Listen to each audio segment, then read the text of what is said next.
Chào mừng Nị đã trở lại với series âm nhạc trên màn bạc. Và chủ đề của tập này là Tarantino.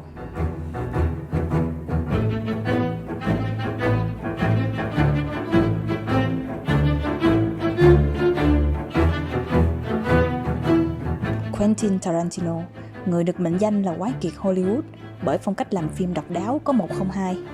Phim của Tarantino là loại phim mà khi coi một lần là mình sẽ nhớ mãi. Nó lạ lùng từ cốt truyện, góc quay, lời thoại và cả âm nhạc nữa.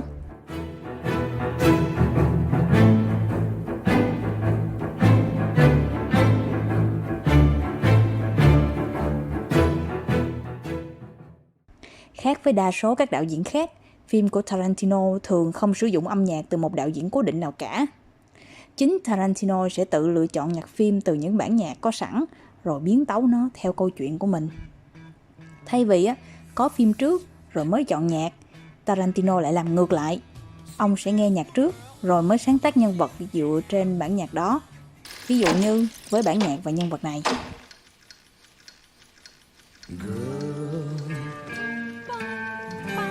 You'll be a woman soon. I love you so much, can't count all the ways I died for you, girl, and all they can say is he's not your kind. You never get tired of putting it down, and I never know when I come around what I'm gonna find. Don't let them make up your mind. Thì từ nhân vật này, toàn bộ bối cảnh câu chuyện cũng được dựng lên từ cảm giác của Tarantino với âm nhạc. Nhờ đó, mình luôn có những bản nhạc mở đầu rất là chất lượng.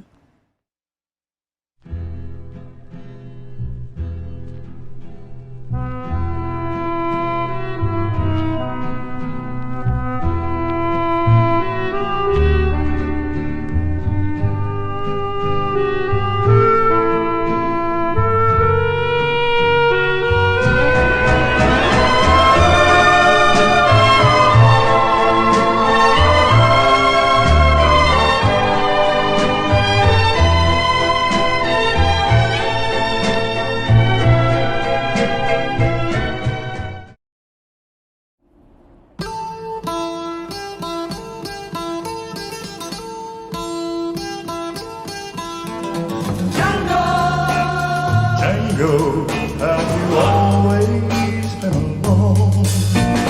Django, Django, have you never loved again? Love will live on, life must go on, for you cannot spend your life regretting.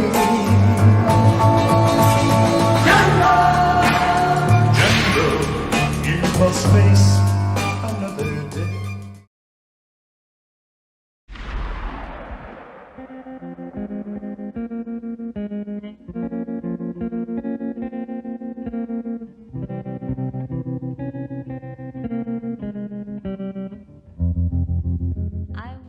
Do phong cách sáng tác đặc thù như vậy nên âm nhạc trong phim của Tarantino rất đặc biệt. Đặc biệt ở chỗ nó như một diễn viên trong phim, một con người với những mặt đối lập, vừa giằng xé, vừa vỗ về lẫn nhau.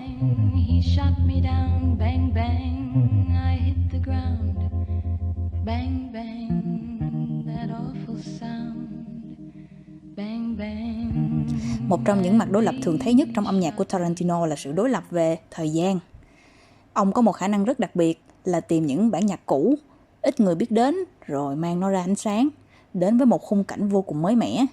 Ví dụ như trong bộ phim Django Unchained, vào thời nội chiến Mỹ lại vang lên một bản nhạc hip hop rất ngầu và cũng rất liên quan đến hành trình tìm tự do của những người nô lệ da đen.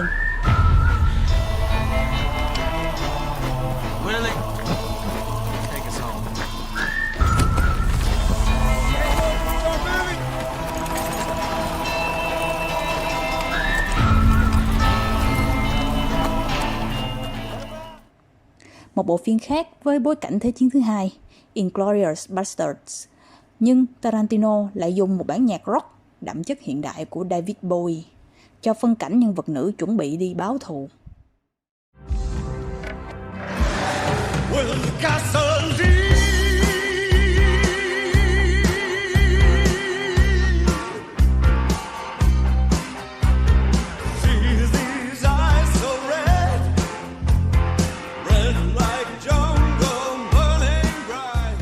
Và không chỉ có nhạc hiện đại không đâu. Giờ mình hãy coi Tarantino làm gì với bản Cầu hồn của Verdi nha.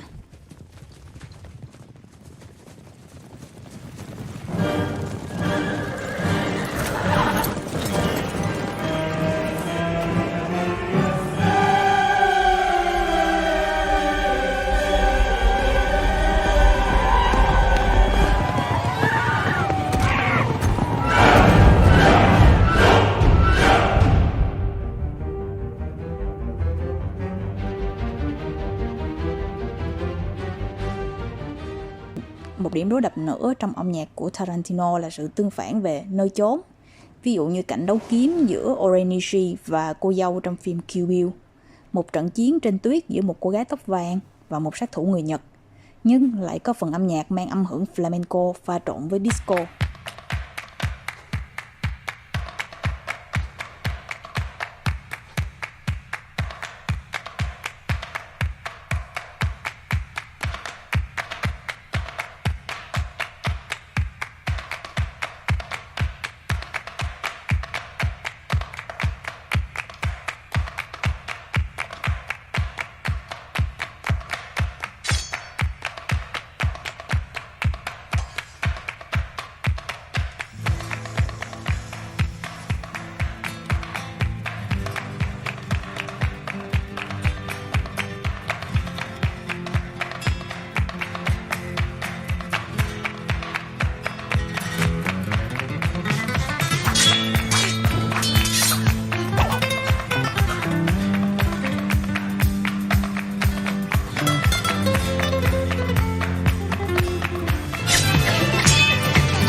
Và rồi, đường kiếm của Oren Ishii cắt ngang tất cả, nhát kiếm cắt đứt âm nhạc, khiến mình cũng có cảm giác tương tự như nhân vật cô dâu trong phim.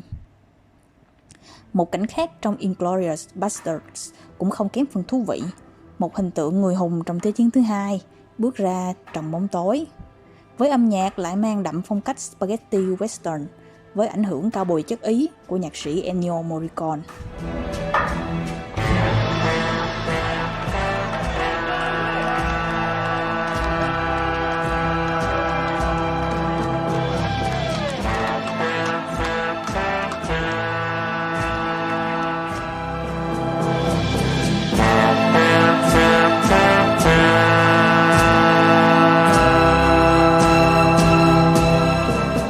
Một trong những đặc điểm nổi trội nhất trong phim của Tarantino là những yếu tố bạo lực và máu me. Nhưng thay vì mang đến những hình ảnh bạo lực khốc liệt và tang thương, cái bạo lực của Tarantino luôn được mang đến một cách trào phúng và đầy tính nghệ thuật nhờ âm nhạc. Điển hình nhất là trong Reservoir Dogs với cảnh Mr. Blonde vừa nhảy vừa hát theo bản nhạc Stuck in the Middle with You trong khi đang tra tấn viên cảnh sát. Một bản nhạc sắc thái vui tươi lại dùng trong một hoàn cảnh như thế này. Tựa đề bản nhạc trớ trêu thay cũng chính là hoàn cảnh lúc đó của hai nhân vật. Sự trái ngược giữa nhạc và hình lại bổ sung cho tính cách bệnh hoạn và mất hết nhân tính của Mr. Blonde. Một bản nhạc khác là bản The Flower of Carnage của ca sĩ người Nhật Meiko Kaji, một bản nhạc ít người biết vào thời điểm đó, được đặt vào cái khoảnh khắc Oren Ishii gục xuống trên tuyết. Một cái chết mang cả hai mặt đối lập. Dù nhân vật chính giành chiến thắng, nhưng thay vì một bản khải hoàn ca hoành tráng, thì đây chỉ toàn nỗi xót xa.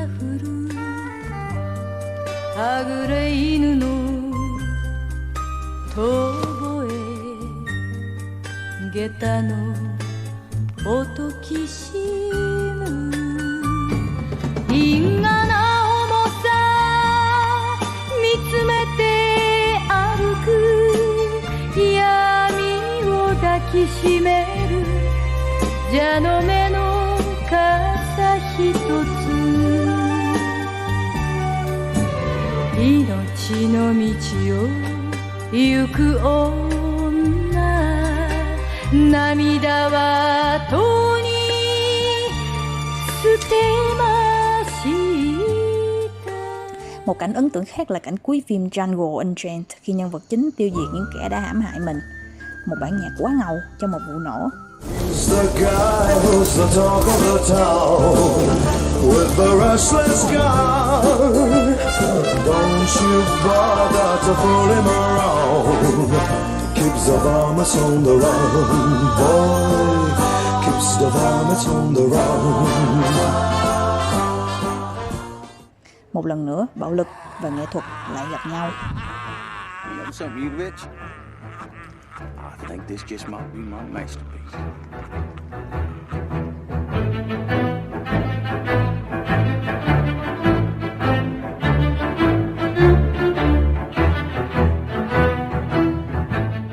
Có thể nói, âm nhạc trong phim của Tarantino là một nhân vật độc lập, được tạo ra để nói lên những điều mà câu chữ không thể diễn tả. Và Tarantino luôn biết cách khiến người xem bất ngờ với gu âm nhạc của mình. Lựa chọn một bản nhạc bất kỳ, rồi biến chúng thành ngôi sao trong một bối cảnh tưởng như khác biệt, nhưng lại rất liên quan. Nếu chỉ dùng một từ để mô tả về âm nhạc của Tarantino thì từ đó sẽ là thiên tài.